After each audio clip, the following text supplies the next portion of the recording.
He said, let's look what I've done to my Bible. From Romans,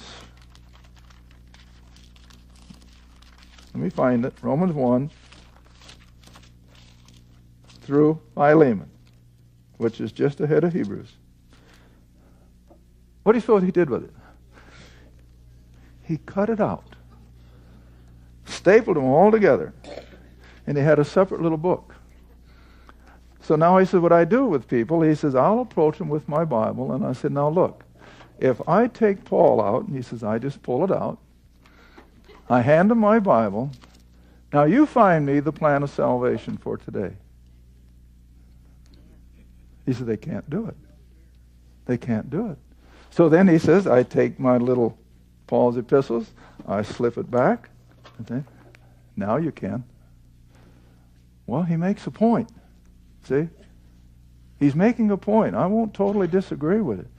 Because that's exactly the way it is. If you take Paul out, or if, as most preachers do, they ignore that section of the New Testament, they've got nothing for today. Just empty words.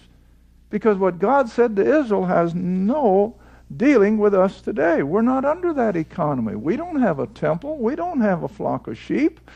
We don't have a priesthood. See? But that's what they're trying to put us under, that everything that Jesus said and all that, hey, that was all under the law. But just remember that this portion of Scripture is strictly for us in this dispensation of the age of grace. All right, so now then, if I can go back to my board, my line, if we could take out this portion of this timeline, I'm not going to goof up, because did you do this, Sharon? Okay, I'm not going to goof it up with my chicken tracks. But drop Paul out, and you'll see everything moves right straight on through to the final 7 years of the tribulation and the outpouring of God's wrath on the whole human race, but it's particularly God dealing with Israel. That will trigger the second coming and the earthly kingdom. All right, now all of Scripture is looking forward to that timeline, leaving Paul out of the picture. So consequently, was there any reason for God to reveal these things? No, it was moot.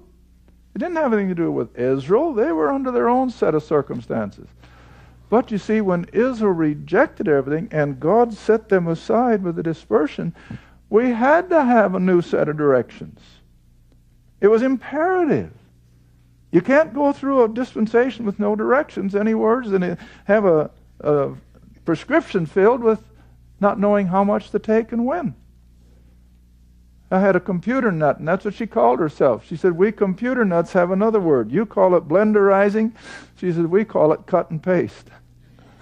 Yeah, so that's what you do. You just take what you want over here and you paste it over here. Well, see, that's what they're doing with this precious book. They're just cutting and pasting. They're blenderizing. And I won't have a part of that. We're going to keep segregating all this and keep Paul's mysteries completely separate from all the rest of Scripture.